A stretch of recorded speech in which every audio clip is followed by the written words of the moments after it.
السلام عليكم ورحمة الله.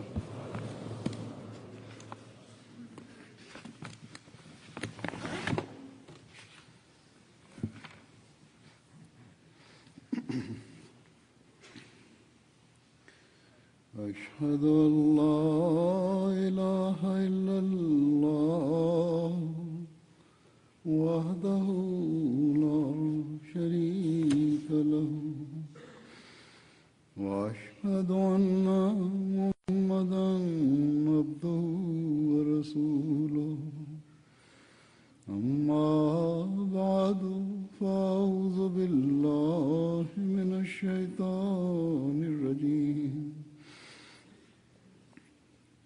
بسم الله الرحمن الرحيم الحمد لله رب العالمين الرحمن الرحيم مالك يوم الدين إياك نعبد وإياك نستعين اهدنا الصراط المستقيم صراط الذين أنعمت عليهم غير المغضوب عليهم ولا الضالين.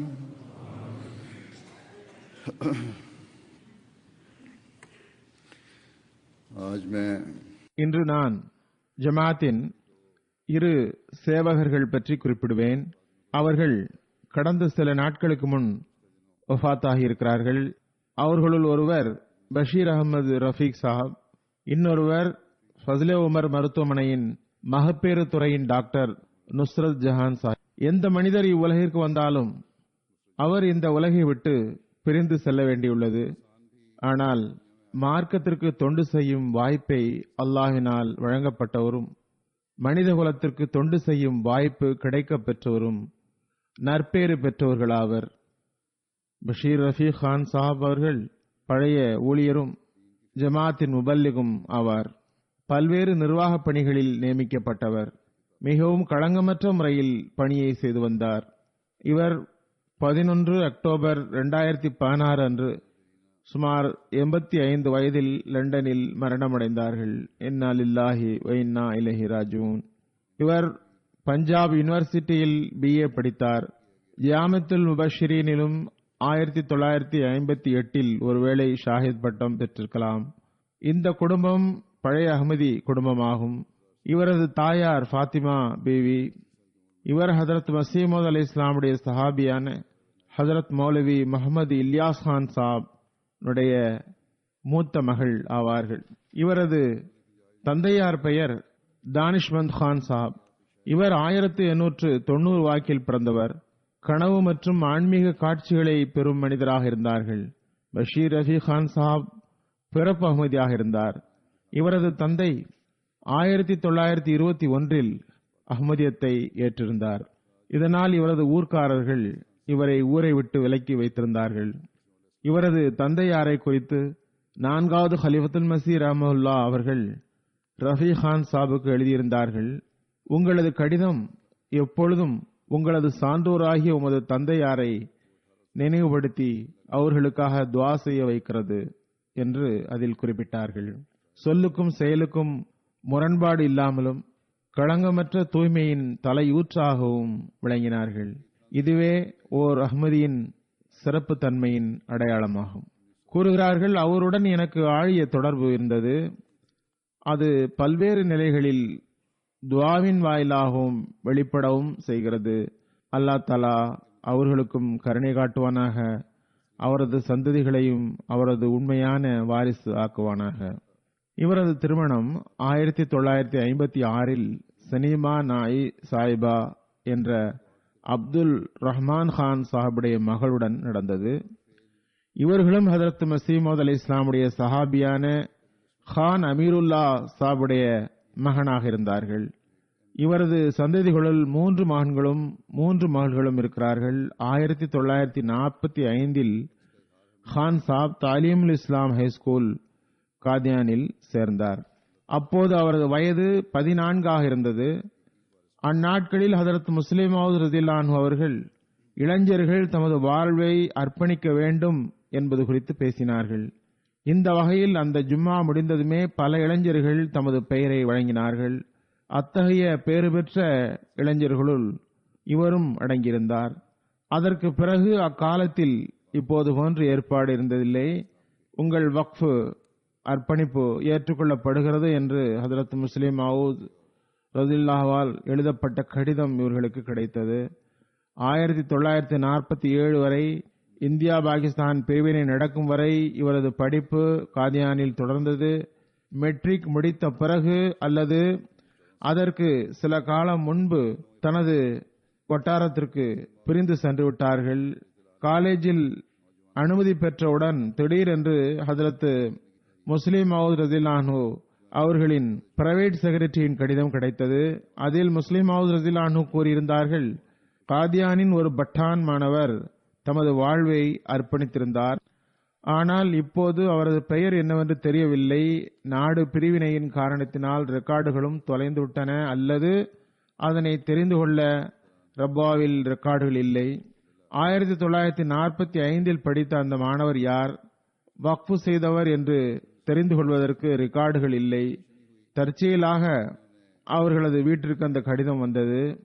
நான் தான் என்று அதில் இவர் எழுதினார். இந்த வகையில் உடனே ரப்பாவுக்கு வருமாறு முஸ்லிம் மவ்ஊத் எழுதினார்கள். தாலீம் இஸ்லாம் காலேஜ் லாகூரில் BA படிப்பதற்காக சேருமாறு குறிப்பிட்டார்கள். அப்போது 3வது ஹலிஃபத்துல் மஸீஹ் அவர்கள் அங்கு பிரின்சிபலாக இருந்தார்கள். கூறுகிறார்கள், 1953 தேர்வுக்காக ஆயத்தமாகிக் கொண்டிருந்த போது திடீரென்று அஹ்மதியா எதிர்ப்பு குழப்பங்கள் வெடித்தன. இதே நிலையில் இவர் பரீட்சையும் எழுதினார். அந்த பரீட்சையின் முடிவுகள் வெளியான போது எனக்கு மிகவும் பேரதிர்ச்சி ஏற்பட்டது. நான் ஃபெயில் ஆகியிருந்தேன் என்று கூறுகிறார். கூடவே எழுதியிருக்கிறார், நான் ஃபெயில் தான் ஆகியிருக்க வேண்டும் என்றால் பரீட்சைக்கு முன்பே இறைவன் எனக்கு ஏன் வினாத்தாள்களை காட்டினான். அவ்வாறே அது பரீட்சையில் வரவும் செய்தது. மேலும் 2வது ஹலிஃபத்துல் மஸீஹ் அவர்களும் மிகவும் வலியுறுத்தி நீங்கள் பாஸ் ஆவீர்கள் என்று கூறியிருந்தார்கள். எனவே எனது ஈமான் இவற்றினால் சற்று அசையத் தொடங்கியது. பத்திரிகைகளில் தேர்வு முடிவுகள் வந்தன. நான் மிகவும் வருத்தத்துடன் அமர்ந்திருந்தேன். எனது தந்தையார் என்ன காரணம் என்று கேட்டார். நான் காரணத்தை கூறினேன். பரவாயில்லை, மீண்டும் பரீட்சை எழுது. ஏனென்றால் பஞ்சாபின் குழப்பங்களின் காரணத்தினால் நீ பரீட்சைக்காக சரியாக ஆயத்தம் செய்திருக்க மாட்டீர் என்றார். சில நாட்கள் கழிந்தன. தந்தையார் கூறினார், நான் எப்போது துவா செய்தாலும் எனக்கு பஷீர் அகமது பாஸ் ஆகிவிட்டான் என்ற குரலே கேட்கிறது என்று கூறினார்கள். பிறகு காலேஜின் முடிவை காட்டிய போது அமைதியாகிவிட்டார்கள். சில நாட்கள் கழிந்தன. பிறகும் கூட நீர் பாஸ் ஆகிவிட்டீர் என்றுதான் எனக்கு பதில் வருகிறது என்று கூறுகிறார். ஒரு நாள் தற்செயலாக தபாலில் நிறைய கடிதங்கள் வந்தன. அதில் ஒரு கடிதம் யூனிவர்சிட்டியின் தரப்பிலிருந்து வந்திருந்தது. நான் திறந்து பார்த்தபோது வியந்து போய்விட்டேன். யூனிவர்சிட்டி கூறியிருந்தது, தவறுதலாக உம்மை ஃபெயில் ஆக்கப்பட்டு விட்டது. விடைத்தாள்களை மீண்டும் சரிபார்த்த போது நீங்கள் பாஸ் ஆக்கப்பட்டுள்ளீர்கள் கூறுகிறார். சில நாட்களுக்கு பிறகு நான் 2வது ஹலிஃபத்துல் மஸீஹிடம் சென்றபோது ஹுசூரிடம் எல்லா விஷயங்களையும் கூறினேன். ஹதரத் 2வது ஹலிஃபத்துல் மஸீஹ் கூறினார்கள், துஆ செய்த பிறகுதான் நீர் பாஸ் ஆவது பற்றி எனக்கு செய்தி தெரிவிக்கப்பட்டிருந்தது. நீர் பாஸ் ஆவீர் என்று நான் உமக்கு தகவல் தெரிவித்தும் விட்டேன். பிறகு ரிசல்ட் வந்தது. இறைவனது வார்த்தை எவர் தடுக்க முடியும்? அவ்வாறெனில் அல்லாஹ் முடிவு செய்து கூறியது வெறும் நகைப்புக்குரியதாயிருக்கும். அல்லாஹ் தஆலா ஹலிஃபத்துல் மஸீஹுக்கும் அவருடைய தந்தையாருக்கும் என்ன விஷயத்தை கூறினானோ அதுவே சரியானது என்று பிறகு நிரூபணமானது. அதற்கு பிறகு ஜாமியா அஹ்மதியாவில் நுழையுமாறு ஹதரத் முஸ்லிம் மவ்ஊத் கூறினார்கள். பட்டம் பெறுங்கள், தப்லீக் மைதானத்தில் உம்மை அனுப்ப வேண்டும் என்பது எனது விருப்பமாகும் என்றார்கள். கூறுகிறார், எனது கிளாஸுக்கு ஒரு பிரத்யேக கௌரவமும் கிடைத்திருந்தது. ஜாமியாவுக்கு 2வது ஹலிஃபத்துல் மஸீஹ் அவர்களும் சில முறை வந்திருக்கிறார்கள். பல்வேறு கல்விகளில் திறன் பெறுவதற்கான வழிமுறைகளை கவனமூட்டி வந்தார்கள். ஒவ்வொரு மாணவரும் ஒரு நூலகம் உருவாக்க வேண்டும், நூல்களை வாங்கும் பழக்கத்தை உருவாக்க வேண்டும் என்று இரண்டாவது கலிஃபத்துல் மஸீஹ் அவர்கள் சிறப்பாக கவனமூட்டினார்கள்.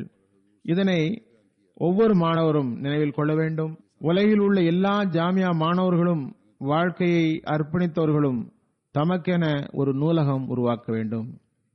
கடந்த நாட்களில் முரப்பிகளின் மீட்டிங் இருந்தது. அங்கும் நான் அவர்களிடம் இதனை கூறினேன். முரப்பிகளுக்கென்று சொந்த நூலகம் இருக்க வேண்டும். ஜமாத் நூலகத்தை மட்டுமே சார்ந்து இருக்கக்கூடாது. கூறினார்கள், ஜாமியத்துல் முபஷிரீனுடைய கல்வியகம், அதிலிருந்து ஷாஹித் பட்டம் பெற்று வக்காலத்து தப்சீரில் வந்துவிட்டேன். மிர்சா முபாரக் அஹமது சாப் வக்கீலு தப்சீர் ஆக இருந்தார்கள். அவர்கள் என்னை இரண்டாவது கலிஃபத்துல் மஸீஹிடம் இட்டுச் சென்றார்கள். அன்னார் கூறினார்கள், இவரை பிரிட்டனுக்கு அனுப்ப வேண்டும்.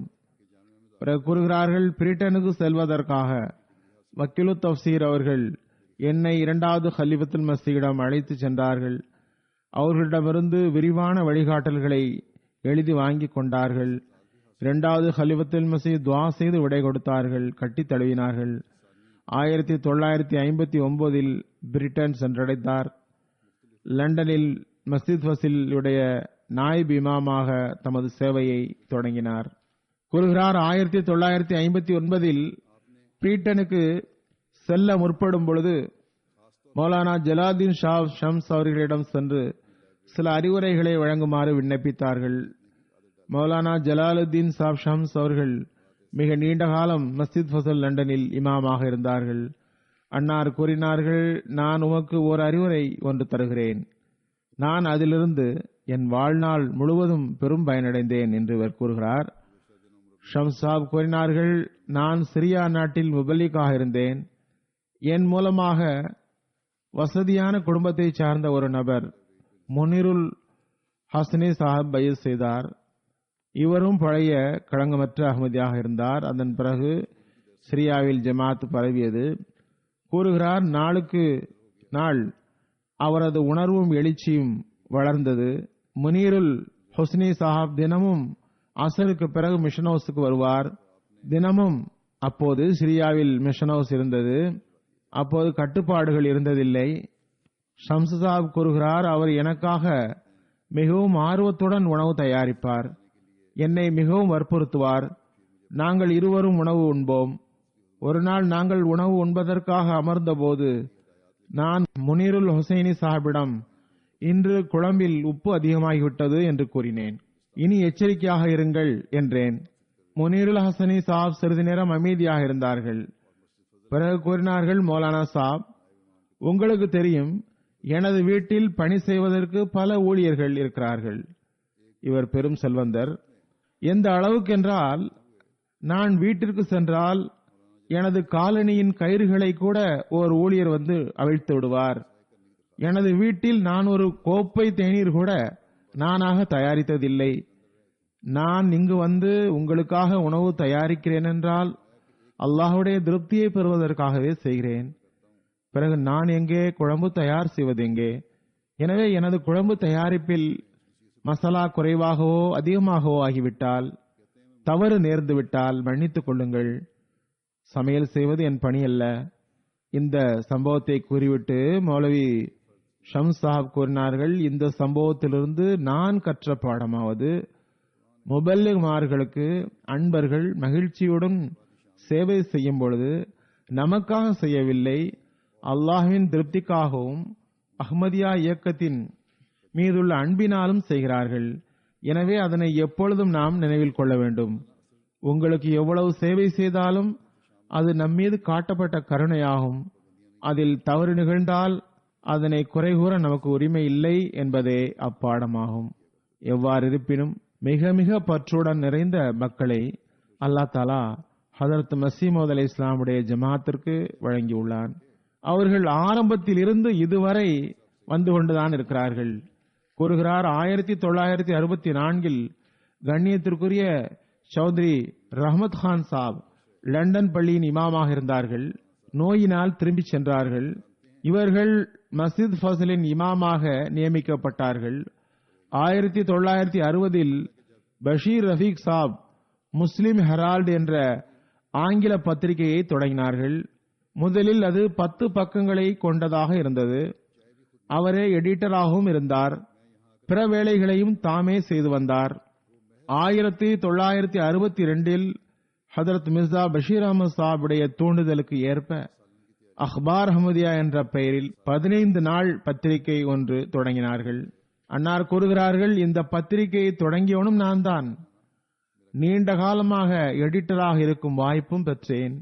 தொடர்ந்து முறைப்படி அதில் கட்டுரைகள் எழுதும் வாய்ப்பும் கிடைத்தது. மிக பெரும் அறிவு வாய்ந்த மனிதராக இவர் இருந்தார். ஹதரத் மஸீஹ் மவ்ஊத் அலைஹிஸ்ஸலாம் தொடங்கிய ரிவ்யூ ஆஃப் ரிலிஜனின் ஆசிரியர் ஆக இருக்கக்கூடிய கண்ணியமும் இவருக்கு கிடைத்திருந்தது. ஹதரத் 3வது ஹலீஃபத்துல் மஸீஹ் அவர்கள் 1967 இருந்து தனது ஹிலாஃபத் காலத்தில் ஐரோப்பாவிற்கு 8 முறை சுற்றுப்பயணம் மேற்கொண்டுள்ளார்கள்.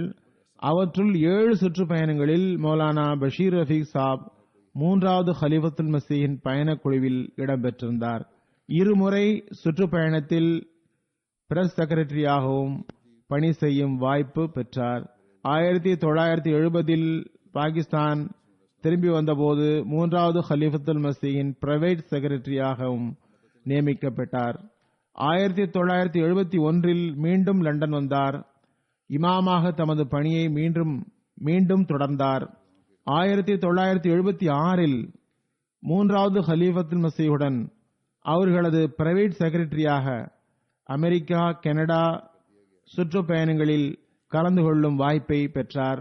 1978 மே மாதம் 3வது ஹலீஃபத்துல் மஸீஹ் அவர்கள் சிலுவையிலிருந்து விடுதலை என்ற சர்வதேச கான்பரன்ஸில் கலந்து கொள்வதற்காக லண்டன் சென்றிருந்தபோது அதன் ஏற்பாடுகளை முழுமையாக செய்வதற்காக அஹ்மதியா ஜமாத் பிரிட்டனின் ஜமாத் மக்கள் இரவும் பகலும் ஒன்றாக்கி பிரிட்டனின் ஜமாத் செயற்குழுவினர் பணி செய்தார்கள். டீம் ஒர்க்கின் மிக உயரிய முன்மாதிரி காட்டினார்கள். இது இவரது ஒரு மகத்தான பணியாக இருந்தது. 1964 முதல் 1970 வரையும், பிறகு 1971 இருந்து 1979 வரையும் இமாம் மஸ்ஜித் லண்டனாக இருந்தார்கள். முஸ்லிம் ஹெரால்டு பத்திரிகையின் நிறுவனர் மற்றும் ஆசிரியராக 61 இருந்து 79 வரையும், 3வது ஹலீஃபத்துல் மஸீஹின் பிரைவேட் செக்ரட்டரியாக 1970-71 வரையும் இருந்தார்கள். பிறகு நவம்பர் 85 வக்கீலு திவான் தஹரீகே ஜதீதாக நியமிக்கப்பட்டார்கள். வக்கீலு தஃப்சீர் ரப்வாவாக 82 இருந்து 85 வரையும், அடிஷனல் வக்கீலு தஃப்சீர் ரப்வாவாக 83 இருந்து 84 வரையும், அடிஷனல் வக்கீலு தஸ்னீஃப் லண்டனாக 1987 முதல் 1997 வரையும், எடிட்டர் ரிவ்யூ ஆஃப் ரிலிஜனாக 1983 இருந்து 1985 வரையும், chairman board of editor review of ரிலிஜனாக 1988 முதல் 1995 வரையும், மெம்பர் சதுர் அஞ்சுமன் அஹ்மதியா பாகிஸ்தானாக 1971 முதல் 1985 வரையும், மார்க்க தீர்ப்பு வழங்கும் கமிட்டியின் உறுப்பினராக 1971 முதல் 1973 வரையும், கஸா போர்டின் மெம்பராக 1984 முதல் 1987 வரையும் இருந்தார்கள். இது தவிர சில உலகியல் தொண்டுகள் செய்யும் வாய்ப்பும் இவருக்கு கிடைத்திருந்தது. மெம்பர் மற்றும் வைஸ் பிரசிடென்ட் ரோட்டரி கிளப் வோர்ட்ஸ்வர்த் ஆகவும், பிறகு பிரசிடென்ட் ரோட்டரி கிளப் ஆகவும் நியமிக்கப்பட்டார்கள். 1968 லைபீரியாவின் நாட்டு அதிபர் ஜனாப் டஃப்மேனின் சிறப்பு அழைப்பின் பேரில் லைபீரியா சென்றார். லைபீரியாவின் சிறப்பு விருந்தினராக போற்றப்பட்டார். இவரது மகன் எழுதுகிறார், மிகவும் முறைமையுடன் தஹஜுத் தொழுவார், மிகவும் கவனத்துடன் துஆ செய்வார், எவரது பெயரும் மறந்துவிடக் கூடாது என்பதற்காக அவரது பெயரை சொல்லி துஆ செய்வார். அதிகமாக தரூத் ஓதுபவரும் சந்தாவை பற்றி எமக்கு அதிகமாக தெளிவுபடுத்துபவருமாக இருந்தார்கள். இவரது சகோதரர் கர்னல் நசீர் இவரது வாழ்க்கை சம்பவங்களை எழுதியிருக்கிறார்கள். அதனை நான் சுருக்கமாக கூறினேன். அவர் விரிவாக எழுதியிருக்கிறார். இரண்டாவது ஹலிஃபத்துல் மஸீஹ் அவர்கள் அவரை அழைத்த போது இவர் லா காலேஜில் சேர்ந்திருந்தார். இவரது தந்தையாருக்கு ஹலிஃபத்துல் மஸீஹிடமிருந்து இவரை அனுப்புமாறு கடிதம் வந்தபோது, நான் வக்கீலுக்கு படித்துவிட்டு ஜமாத்திற்கு மிக சிறந்த தொண்டு செய்ய முடியும் என்று கூறினார். இரண்டாவது ஹலிஃபத்துல் மஸீஹ் அதற்கு பதிலாக, எமக்கு மார்க்க வக்கீல்கள் தேவை, உலகியல் வக்கீல்கள் அல்ல. உலகியல் பதவி செல்வத்தை உலகில் பார்க்க விரும்பினால் அவை அனைத்தையும் அல்லாஹ் தஆலா உமக்கு வக்ஃபின் பர்க்கத்தினால் வழங்குவான் என்று எழுதினார்கள்.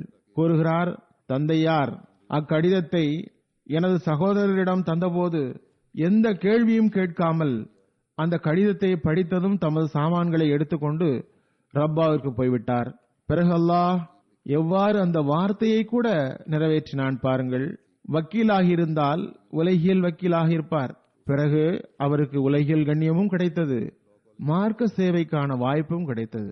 இவரது சகோதரர் எழுதுகிறார், இரண்டாவது ஹலிஃபத்துல் மஸீஹ் கூறிய அனைத்தும் இவருக்கு வக்ஃபின் பர்க்கத்தால் கிடைத்தது. பதவியும் கிடைத்தது, கண்ணியமும் கிடைத்தது, பிரபல்யம் கிடைத்தது, இவையெல்லாம் கிடைத்தன. அல்லாஹ் தஆலாவின் அருளால் முழுமையான வாழ்க்கையை பெற்றார்கள். ஹிலாஃபத்துடன் இவருக்கு மிகவும் விசுவாசமான தொடர்பு இருந்தது. இவருக்கு இருதய பிரச்சனை இருந்தது. இருதய அறுவை சிகிச்சையும் நடந்தது. முற்றிலும் நம்பிக்கையில்லாத நிலை ஏற்பட்டது. அல்லாஹ் பிறகு புதிய வாழ்க்கை ஒன்றை இவருக்கு வழங்கினான். இந்த நோயினால் மிகவும் பலகீனம் ஏற்பட்டது. மிகவும் முறைப்படி எனக்கு கடிதம் எழுதி வந்தார். தனது பற்றையும் களங்கமின்மையையும் வெளிப்படுத்தி வந்தார். எங்கெல்லாம் எந்த விழாக்களில் நான் கலந்து கொள்வதாக அவருக்கு தெரிய வந்தாலும் அங்கு கண்டிப்பாக வந்து விடுவார். பிறகு வாக்கர் வைத்துக்கொண்டு எப்படியாவது ஜும்மாவுக்கும் கண்டிப்பாக வந்து கலந்து கொள்வதை பார்த்துள்ளேன். நடந்து வருவார்கள். அல்லாஹ் தஆலா இவருக்கு மக்ஃபிரத் மற்றும் ரஹ்மத்தின் நடைமுறையை காட்டுவானாக. இவரது தகுதியை உயர்த்துவானாக. இவரது சந்ததிகளுக்கும் களங்கமின்மை மற்றும் பற்றுடன் ஜமாத்துடன் தொடர்பு வைக்கவும் அவரை அடியொற்றி நடக்கவும் வாய்ப்பு தருவானாக. இரண்டாவது ஜனாசாவாக நான் குறிப்பிட்டது, நான் கூறியது போன்று கண்ணியத்திற்குரிய நுஸ்ரத் ஜஹான் மாலிக் சாஹிபா உடையது. இவர் மௌலானா அப்துல் மாலிக் கான் சாஹிபுடைய மகளாக இருந்தார். 11 அக்டோபர் 2016 அன்று லண்டனில் வஃபாத் ஆகிவிட்டார்கள். இன்னா லில்லாஹி வ இன்னா இலைஹி ராஜிஊன். இவர்கள் ரப்வாவில் இருந்தார்கள். ஆனால் பிரிட்டன் நேஷனல் ஆக இருந்தார்கள்.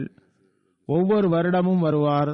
தமது தொழிலில் திறமையை வளர்ப்பதற்காகவும் பல்வேறு மருத்துவமனைகளுக்கு செல்வார்கள். சில காலமாக நோயுற்றிருந்தார்கள். சிகிச்சையும் பெற்று வந்தார்கள். எனவே சிகிச்சைக்காக இங்கு இருந்தார். UK மாநாட்டிற்கு பிறகு இவருக்கு திடீரென செஸ்ட் இன்ஃபெக்ஷன் ஆனது. வளர்ந்து கொண்டே சென்றது.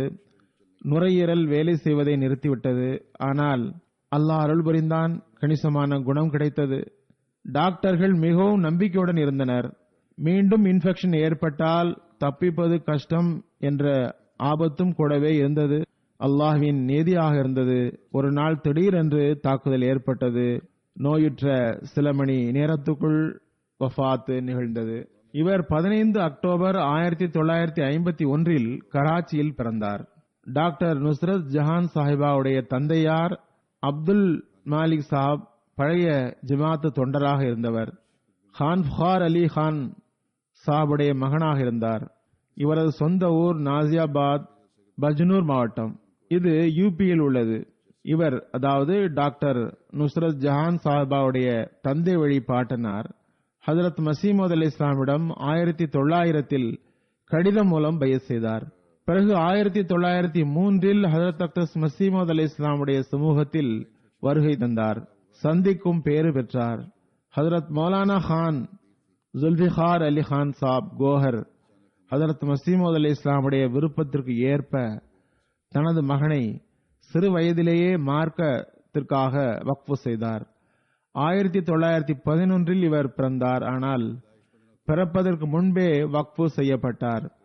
மௌலானா மதரசா அஹ்மதியாவில் சேர்ந்த பிறகு பஞ்சாப் யூனிவர்சிட்டியில் இருந்து 1932 மௌலவி ஃபாசில் முடித்தார். அதற்கு பிறகு இவருக்கு மிக நல்ல பணியும் கிடைத்தது. ஆனால் மௌலவி அப்துல் மாலிக் சாஹிபுடைய தந்தையார் கூறினார், எழுதியிருக்கிறார், நீ உலகை சம்பாதிப்பதற்காக நான் உன்னை படிக்க வைக்கவில்லை, நம்மில் சிலர் மார்க்கத்தையும் சம்பாதிக்க வேண்டும். இந்த கடிதம் கிடைத்ததும் மௌலானா அப்துல் மாலிக் சாப் பணி துறந்து காதியான் திரும்பி வந்து முபல்லி கிளாஸில் திரும்ப இணைந்தார். இந்த பற்றுறுதியின் உணர்வுதான் டாக்டர் நுஸ்ரத் ஜஹானிடமும் இருந்தது. இவர் யூகேவில் கல்வி கற்றார். அதற்கு முன் பாகிஸ்தானில் MBBS பாஸ் செய்தார். யூகேவில் ஸ்பெஷலைஸ் செய்தார். எங்கு சென்றாலும் இவர் தினசரி லட்சக்கணக்கான ரூபாய் சம்பாதிக்க முடியும். ஆனால் மார்க்க தொண்டிற்காக, மனிதகுலத்தின் சேவைக்காக சின்னஞ்சிறு ஊராகிய ரப்வாவில் வந்து குடியேறினார். அப்போது அங்கு ஆஸ்பத்திரி தேவையாக இருந்தது. அதனை நிறைவேற்றினார். பிறகு வாழ்நாள் முழுவதும் தன்னலமற்று அந்த சேவையின் உச்ச நிலையை அடைந்திருந்தார். இவரை பற்றி பலர் என்னிடம் தமது உணர்வுகளை வெளிப்படுத்தியிருக்கிறார்கள். அனைத்தையும் எடுத்துக் கூறுவது சிரமம். சிலவற்றை நான் மேற்கொண்டு எடுத்துக் கூறுகிறேன். இவரது ஒரே மகள் ஆயிஷா நுஸ்ரத், இப்போது அவர் யூகேவில் இருக்கிறார். அவருடன் அவரது 4 குழந்தைகள் இருக்கிறார்கள். நான் கூறியது போன்று டாக்டர் சாஹிபா MBBS படித்தது ஃபாத்திமா மெடிக்கல் காலேஜ் பாகிஸ்தானில்.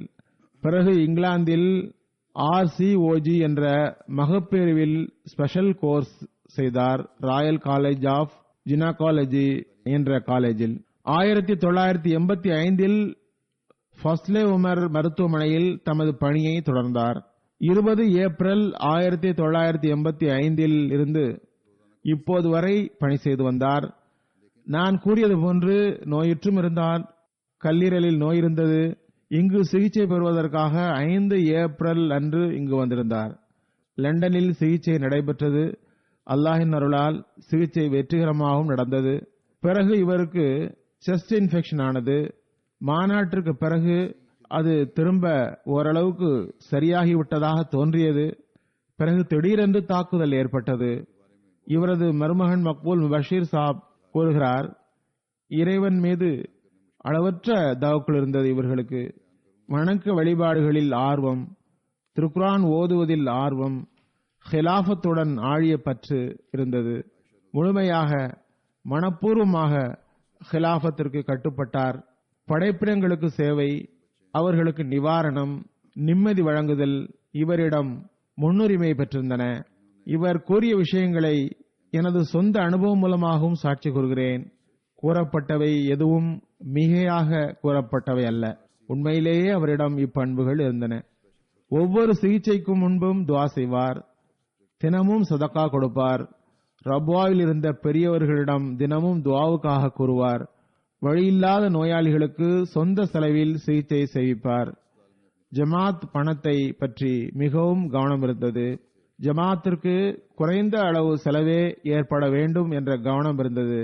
ஜமாத்தின் 1 ரூபாய் கூட வீணாக கூடாது என எண்ணினார். கூறுகிறார், நான் லாகூரில் ஒரு பிரைவேட் ஆஸ்பத்திரியில் பணி செய்தேன். என்னிடம் அவர் இன்ன பொருளை என்ன கம்பெனியிலிருந்து என்ன விலைக்கு வாங்கினீர்கள், இந்த மருந்தை என்ன விலைக்கு எந்த கம்பெனியில் வாங்கினீர்கள் என்று கேட்பார். அது பொருத்தமானதாக இருந்தால் ஃபஸ்லே உமர் ஆஸ்பத்திரிக்காகவும், எது குறைந்த விலையிலும் தரமானதாகவும் கிடைக்குமோ அதனை வாங்குவார். பெற்றோரிடம் மிகவும் அன்பு இருந்தது. இவரது தாயாருக்கு நீண்டகால நோய் இருந்தும் மிகவும் தொண்டு செய்தார். தனது கடமையை ஆற்றினார். தாயாருக்கும் தொண்டு செய்தார். தனது நோயின் நிலையிலும் இங்கு மிகவும் மகிழ்ச்சியுடன் கிடைத்தார். இறுதி நோயின் போது ஆஸ்பத்திரியில் சுமார் 2 மாதங்கள் இருந்தார். அப்போது திலாவத் குரான் ஓதி காட்டுமாறு கூறி வந்தார். வீட்டில் குழந்தைகளை தொழுமாறும் குரான் ஓதுமாறும் கவனமூட்டி வந்தார். ஏதாவது நல்ல விஷயத்தை, குரான் ஓதுவதை குழந்தைகளிடம் பார்க்கும் பொழுது மகிழ்ச்சி அடைந்து அன்பளிப்பு வழங்குவார், துவா செய்வார். முபஷீர் சாப் கூறுகிறார், எனது மகள் 12 வயது ஆகிறது. அவளை தலையை மூடுமாறும் பர்தாவை பேணுமாறும் வலியுறுத்தினார். ஹதரத் அம்மாஜான் மற்றும் பிற பெரியவர்களை சான்று காட்டி சிறிய ஆனால் முக்கியமானவற்றை சம்பவங்களாகவும் உதாரணங்களின் வடிவிலும் கூறுவார். தாமும் பர்தாவை மிகவும் பேணுபவராக இருந்தார். பெற்றோர் பெரியவர்கள் தமது மக்களுக்கு போதனைகளை செய்து வர வேண்டும். பர்தா பற்றிய தயக்கம் இளம் பெண்களிடம் இல்லாமல் போய்விடும். பிறகு டாக்டர் நுஸ்ரத் சுக்கா சாஹிபா கூறுகிறார், டாக்டர் நுஸ்ரத் ஜஹான் சாஹிபாவுடன் எனக்கு 18 வருட தொடர்பு இருந்தது. எனது ஹோம் ஜாப் முடிந்ததும் நாங்கள் இருவரும் சேர்ந்து பணியாற்றுவோம்.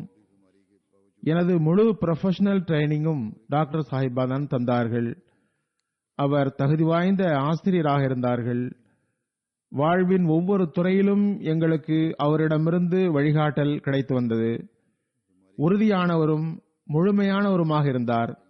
இறைவன் அவரை அசாதாரண திறமைகளை வழங்கி சிறப்பித்திருந்தான்.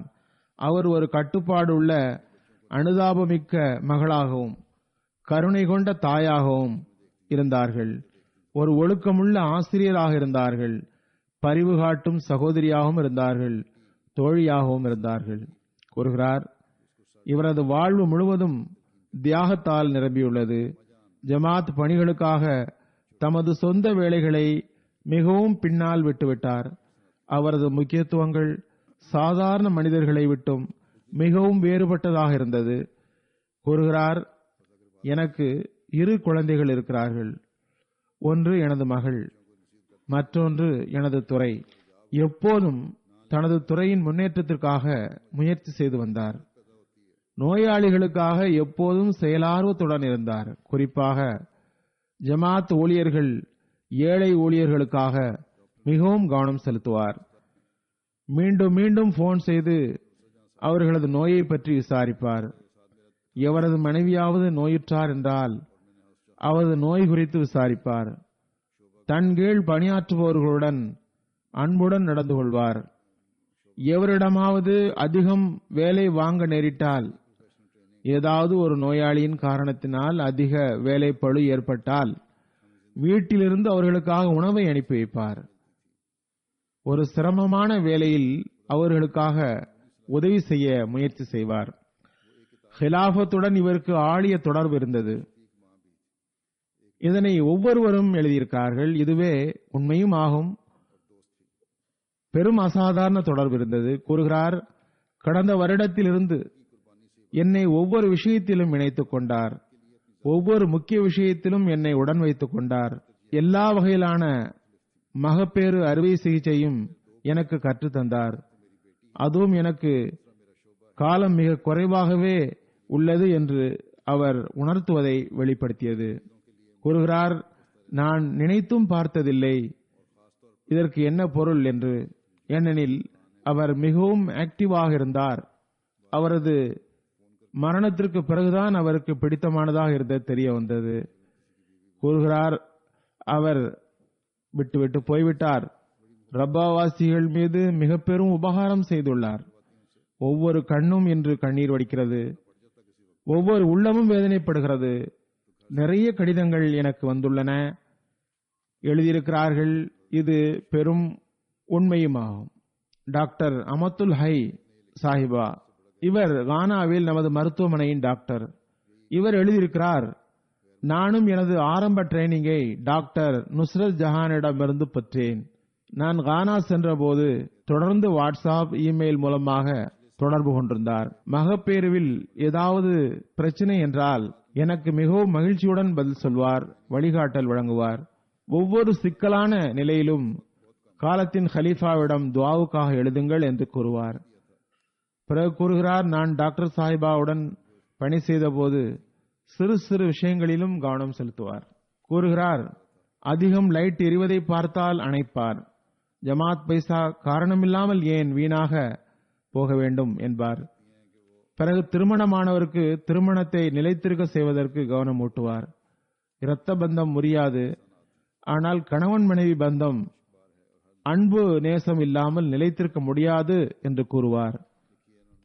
நல்ல ஒரு கருத்தை கூறியிருக்கிறார். ஒவ்வொரு திருமண ஜோடிகளும் அதன்படி அமல் செய்ய வேண்டும். கூறுகிறார், மருத்துவமனையில் கடந்த நாட்களில், அதாவது லண்டன் மருத்துவமனையில் அனுமதிக்கப்படவிருந்த 2 நாட்கள் முன்பு எனக்கு போன் செய்தார். ரப்பாவில் புது மகப்பேறு தியேட்டர் கட்டப்பட்டுள்ளது. நான் சென்று பார்க்க முடியுமா இல்லையா தெரியவில்லை. நானும் அவர்களிடம் கூறினேன், நாசிர் ஆலா மூலமாக அதனை திறந்து வையுங்கள் என்று வழிகாட்டல் அனுப்பினேன். ஏனெனில் தனிநபர்களால் ஜமாத்து பணிகள் நிற்காது.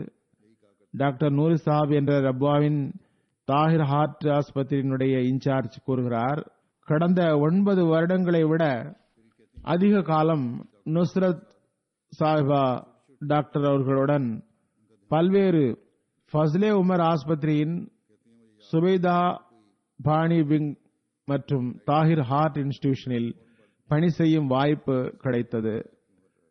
அவரிடம் காணப்பட்ட சிறப்புகள் இக்கால டாக்டர்களிடம் மிகவும் குறைவாகவே காணப்படுகிறது. மிகவும் நல்லவரும், துவா செய்பவரும், நல்லொழுக்கமுள்ளவரும், இறை அச்சம் உள்ளவரும், தனது நோயாளிக்காக துவா செய்பவரும், வர்தாவை நுட்பமான முறையில் அனுசரிப்பவரும், திருக்குர்ஆனில் பரந்த அறிவு கொண்டவரும், ஹஜரத் நபில் நாயகம் ஸல்லல்லாஹு அலைஹி வஸல்லம் மற்றும் ஹஜரத் மஸீஹ் மவ்ஊத் அலைஹிஸ்ஸலாம் உடைய முன்மாதிரியின்படி அமல் செய்பவருமாக இருக்கக்கூடிய ஒரு பெண்மணியாக இருந்தார்கள். ஈகேவிலும் படித்திருந்தார். கூடுதல் அறிவுக்காக இங்கு வந்து படித்தும் இருக்கிறார். முழுமையாக நிகாபை பர்தா செய்திருந்தார். முழு புர்கா அணிந்திருந்தார். எந்த காம்ப்ளெக்ஸும் எப்போதும் அவரிடம் இருந்ததில்லை. எல்லா வேலைகளையும் பர்தாவுக்குள் இருந்தவாறே செய்தார். பர்தா போட்டுக்கொண்டு பணி செய்ய இயலாது என்று சாக்கு போக்குகளை கூறக்கூடிய இளம் பெண்களுக்கு அவரிடம் ஒரு முன்மாதிரி இருந்தது. பிறகு கூறுகிறார், தனது தொழிலில் மிக திறமை மிக்கவராக இருந்தார். நவீன தொழில்நுட்பங்களில் வந்த கல்விகளையும் அறிந்திருந்தார். தமது அறிவை புதிய எதிர்பார்ப்புகளுக்கு ஏற்ப அதிகரித்தவாறு பணி செய்தார். பணி செய்யும் பொழுது நேரத்தை பொருட்படுத்தியதில்லை. கிடைத்த வசதிகளில் இருந்து அனுமதிக்கப்படாத பயன் அடைந்ததில்லை. சிக்கலான நோயாளிகளுக்காக தனது ஓய்வு நேரத்தை அர்ப்பணித்து 12 மணி நேரங்கள் பணி செய்தார். கூறுகிறார், எனக்கு நினைவுண்டு, ஒருமுறை ஒரு சிக்கலான டெலிவரி கேஸில் முழு இரவும் விழித்திருந்து பணி செய்துள்ளார். இயன்ற சாத்தியக்கூறுகளை எடுத்துரைத்தார். நோயாளிகளுக்கும் இவர் மீது பெரும் நம்பிக்கை இருந்தது. சட்ட விதிகளை மிகவும் மதிப்பவர். தனது கடமைகளை மிகவும் நேர்மையுடன் செய்தார். மக்களுள் சிலர் கூறுவார்கள், அவர் கடினமானவர் என்று என்னிடமும் எழுதியிருக்கிறார்கள். விதிமுறைகளை கண்டிப்புடன் கடைபிடித்தார். ஆனால் உள்ளமோ மிகவும் மென்மை வாய்ந்ததாக இருந்தது. கொடையுள்ளமும் அனுதாப உணர்வும் இவரது சிறப்பு பண்புகளாக விளங்கின. டாக்டர் நூரி சாஹிப் எழுதுகிறார், ஒரு பலகீனமான பெண்மணி ஒருவர் தாஹிர் ஹார்ட் இன்ஸ்டிடியூட்டுக்கு வந்திருந்தார். சிகிச்சைக்காக அனுமதிக்கப்பட்டார். அவர் தனது சம்பவம் ஒன்றை கூறுகிறார். ஒருமுறை டாக்டர் சாப் தனது பணியை முடித்துவிட்டு வீட்டுக்கு சென்று கொண்டிருந்தார். ஆஸ்பத்திரி பக்கத்தில் அக்ஸா ரோடில் பார்த்தேன். காரை நிறுத்திவிட்டு எனது கழுத்தில் கை வைத்து மிகவும் வாஞ்சையுடன் எனது நோயை பற்றி விசாரித்தார். அங்கேயே ஒரு மருந்து எழுதி கொடுத்துவிட்டு சென்று விட்டார்கள். அவரது பேச்சாற்றல் மிகவும் உயர்ந்ததாக இருந்தது.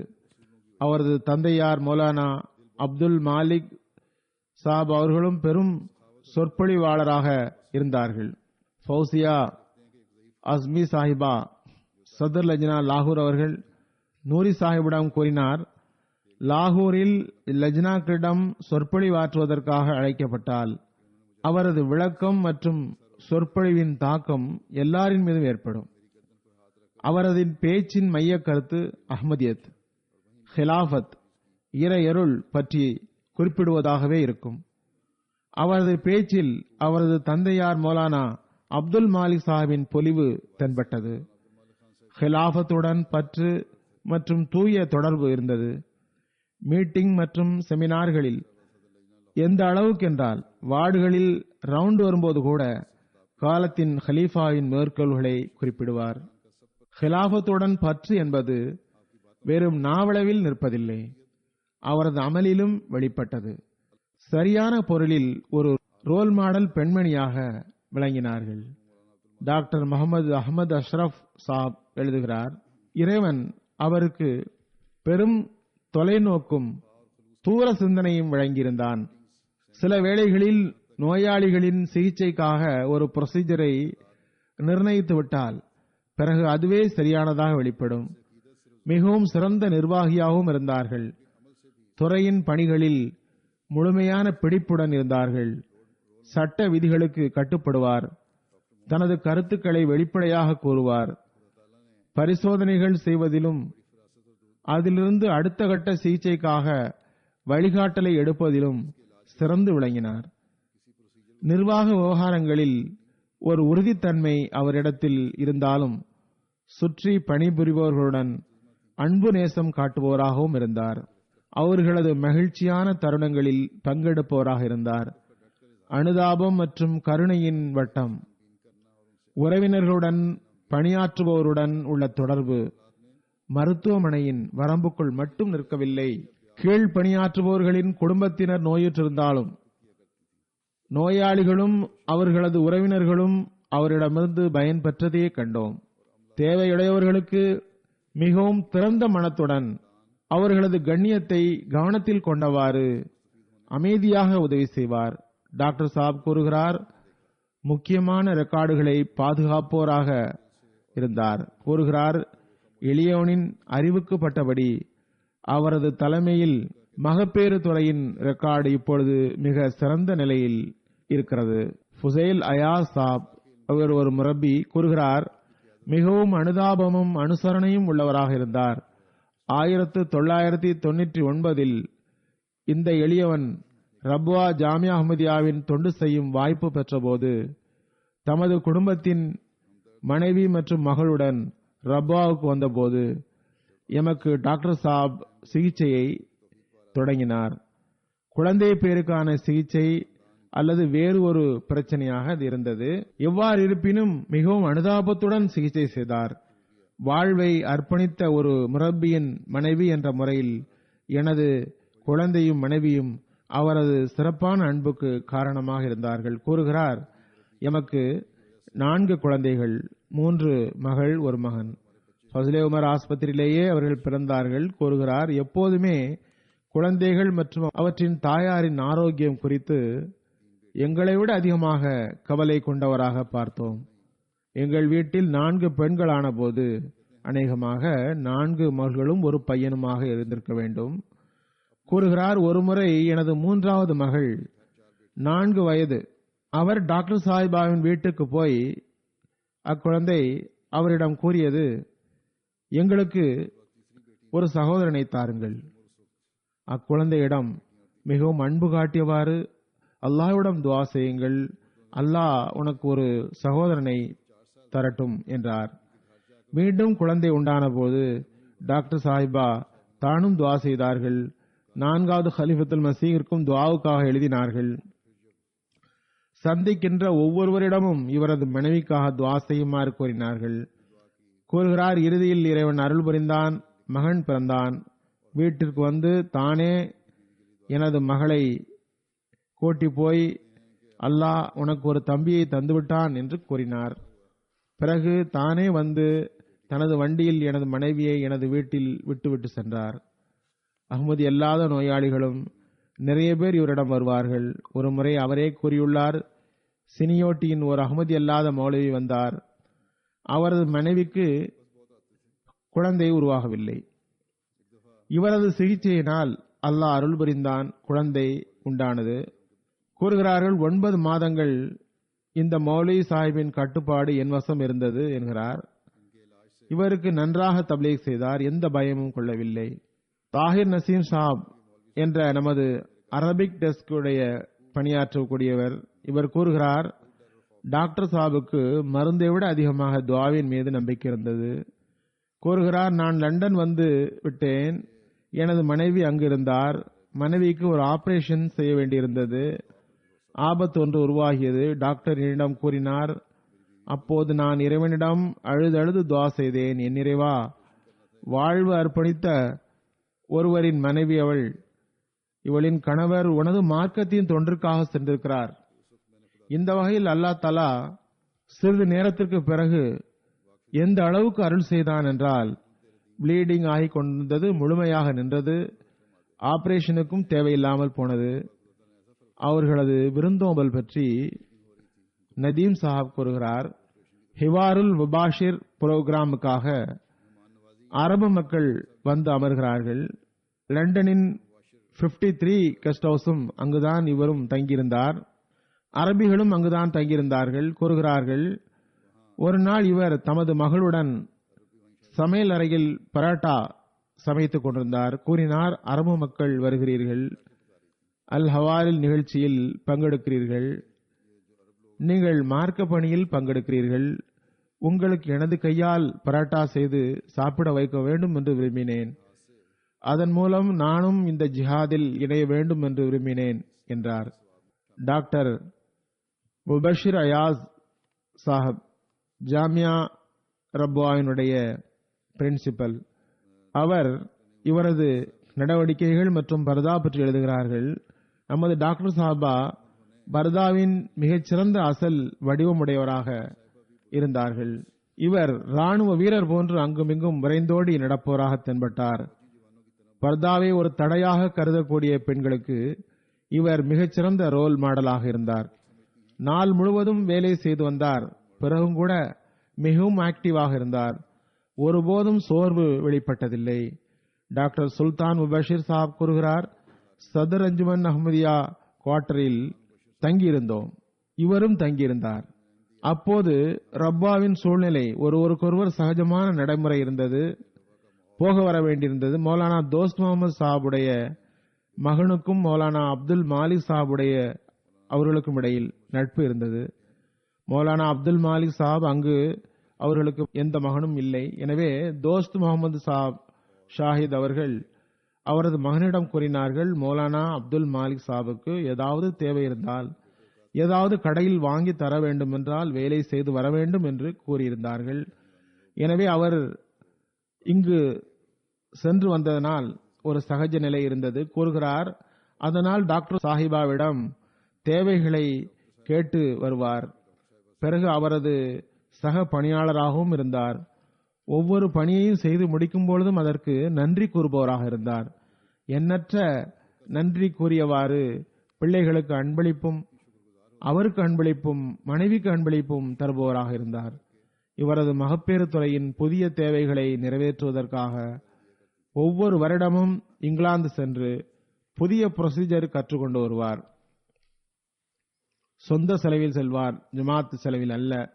பல்வேறு ஜமாத் மக்களின் ஒத்துழைப்புடன் புதிய மெஷின்கள் வாங்கி வந்தார். கூறுகிறார், தற்போது கூட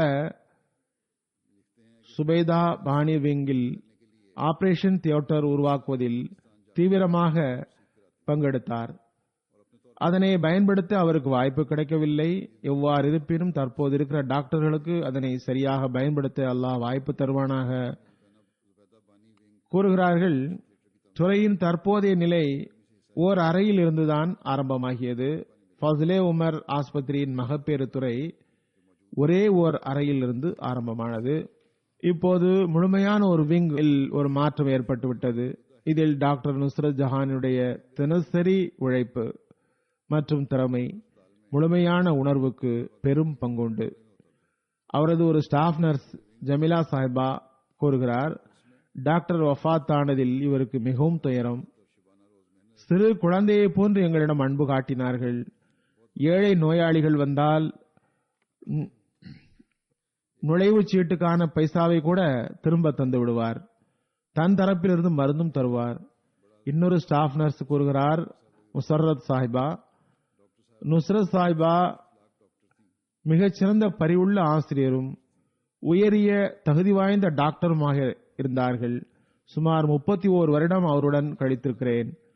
மிகவும் அன்பு காட்டக்கூடிய, கண்ணியமிக்க, ஒவ்வொரு சிக்கல் நிறைந்த நேரத்திலும் உதவி செய்பவரும், பெரியவர்கள் மீது பரிவு காட்டுபவரும், சிறுவர்களின் மீது நேசத்துடன் நடந்து கொள்பவரும், நோயாளிகளுடன் மிகவும் அன்பு காட்டுபவரும், அவர்களது வேதனையை தன் வேதனையாக நினைப்போரும், எல்லா ஸ்டாஃப்களுக்கும் மனிதகுல சேவையையும் நல்லொழுக்கத்தையும் பாடம் தருபவரும், காலத்தின் ஹலீஃபாவின் கட்டளைக்கு லப்பைக் கூறுபவருமான பெண்ணாக இருந்தார்.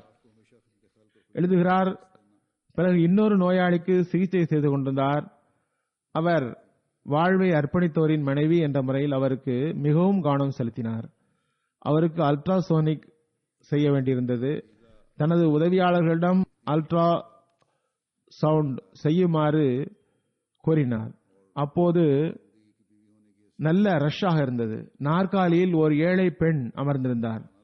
இவரது உதவியாளர் அந்த பெண்ணை எழச் சொல்லி டாக்டர் அனுப்பிய பெண்ணை அங்கே உட்கார வைக்க நினைத்தார். திடீரென்று பின்னாலிருந்து சப்தம் வந்தது. இல்லை, இந்த நாற்காலியில் உட்காருங்கள் என்று தாமே ஒரு நாற்காலி எடுத்துக்கொண்டு வந்து கொண்டிருந்தார். தாம் உட்கார்ந்திருந்த இடத்திலிருந்து எழுப்பப்பட்டு விட்டதாக மற்ற ஏழை நோயாளிக்கு உணர்வு வந்துவிடாமல் இருப்பதற்காக அவ்வாறு செய்தார். ஏனெனில் நோயாளி எல்லோரும் ஒன்றுதான். இன்னொரு புறம் ஒருவரின் நிலை கண்டு அவருக்கு உட்கார இடம் தருவதற்காக தானே நாற்காலி எடுத்துக்கொண்டு வந்தார். தனது நோயாளியை அதில் உட்கார வைத்தார். இன்னொரு டாக்டர் சாஹிபா எழுதுகிறார், ஜமாத்திற்காக மிகவும் ரோஷம் கொண்டவராக இருந்தார். ஹிலாஃபத்துடன் அளவற்ற நேசம் கொண்டிருந்தார். உடன் பணி செய்த டாக்டர்களுக்கும் அதனை கூறி வந்தார். காலத்தின் ஹலீஃபாவுடன் தொடர்பை வைத்துக் கொள்ளுங்கள், அதிகமாக துவாவுக்காக அவர்களுக்கு எழுதுங்கள் என்பார்கள். ஒவ்வொரு வேலைக்காகவும் துவாவுக்காக எழுதுங்கள். பிறகு அவர்களிடமிருந்து பதில் வந்தார் எல்லோருக்கும் வாசித்தும் காட்டுவார்கள் என்று கூறுகிறார். அதில் மகிழ்ச்சி அடைவார். அவரது மகிழ்ச்சி அவரது முகத்திலும் கண்களில் வெளிப்படும்.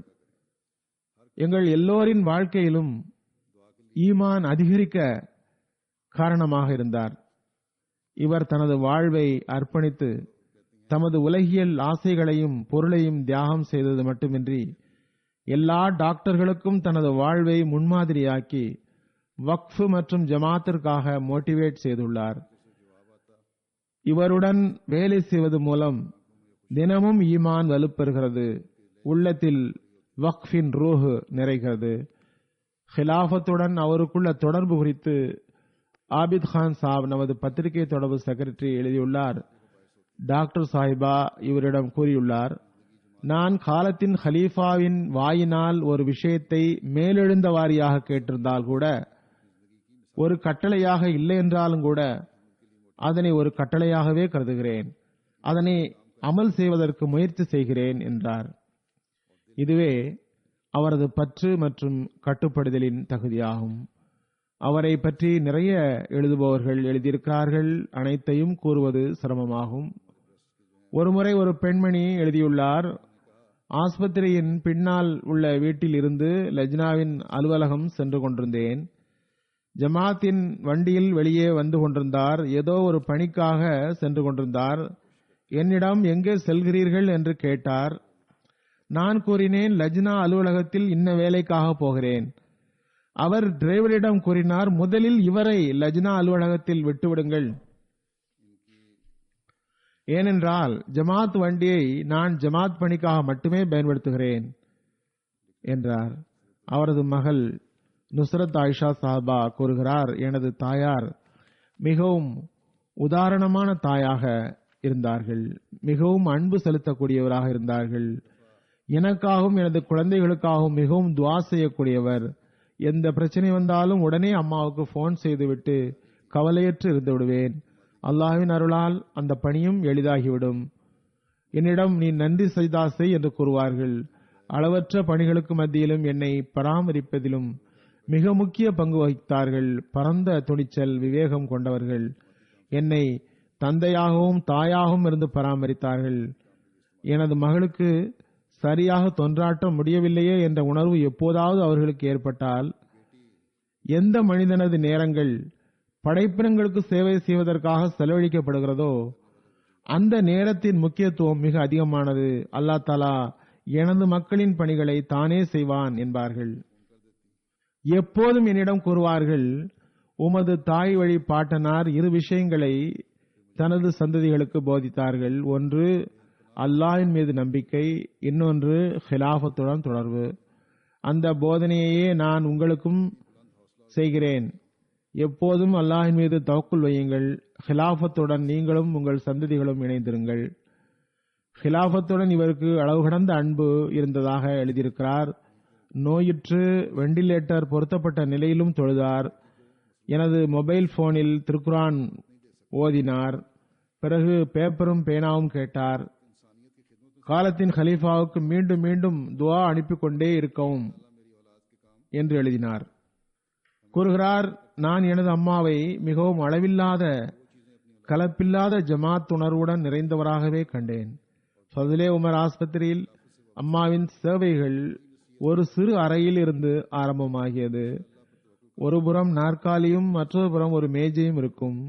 தொண்டுணர்வின் ஆர்வமானது முதலில் ஒரு லேபர் வார்டு, பிறகு மகப்பேறு துறைக்காக ஒரு இண்டிபெண்டன்ட் பில்டிங்கும் உருவாக்கியது.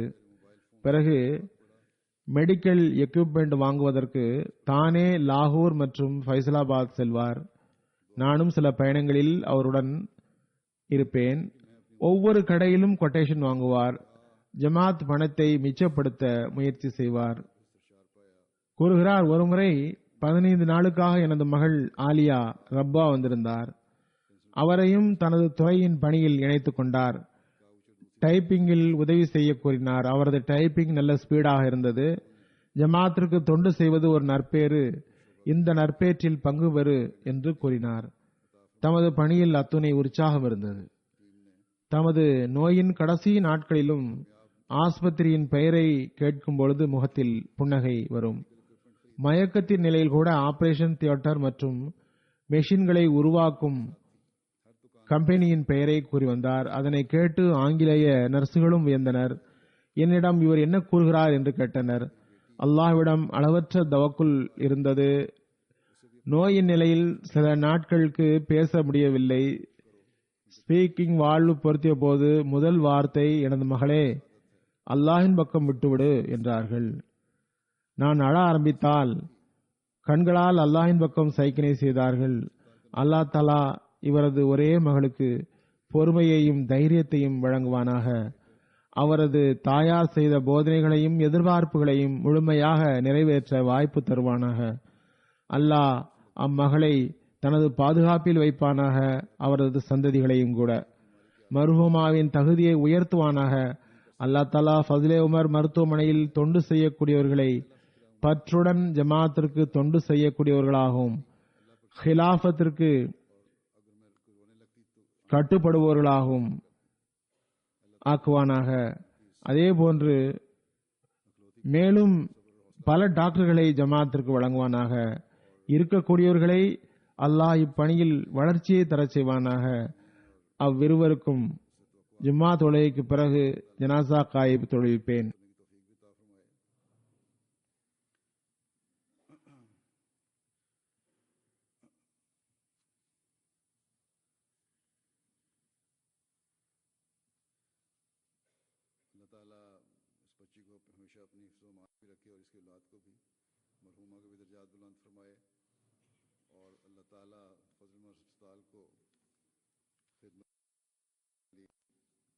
के साथ अपने काम को पूरा करने वाली, वफा के साथ जमात से वाबस्ता रहने वाली और खिलाफत की इताअत गुजार मजीद डॉक्टर भी अता फरमाता रहे और जो मौजूद हैं उनको अल्लाह ताला इस काम में बढ़ाता चला जाए।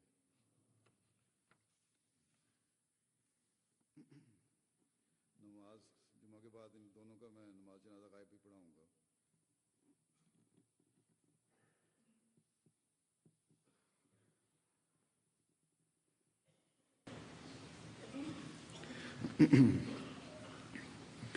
अल्हम्दुलिल्लाह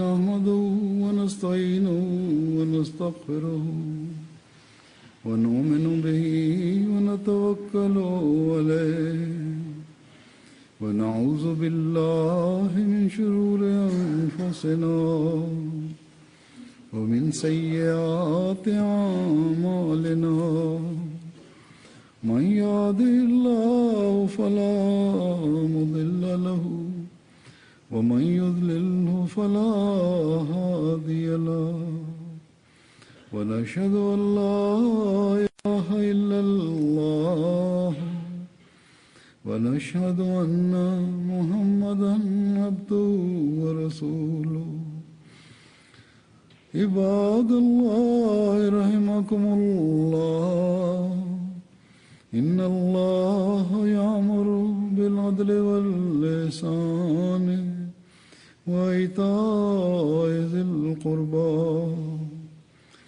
وينهى عن الفحشاء والمنكر والبغي يعظكم لعلكم تذكرون اذكروا الله يذكركم وادعوه يستجب لكم ولذكر الله أكبر.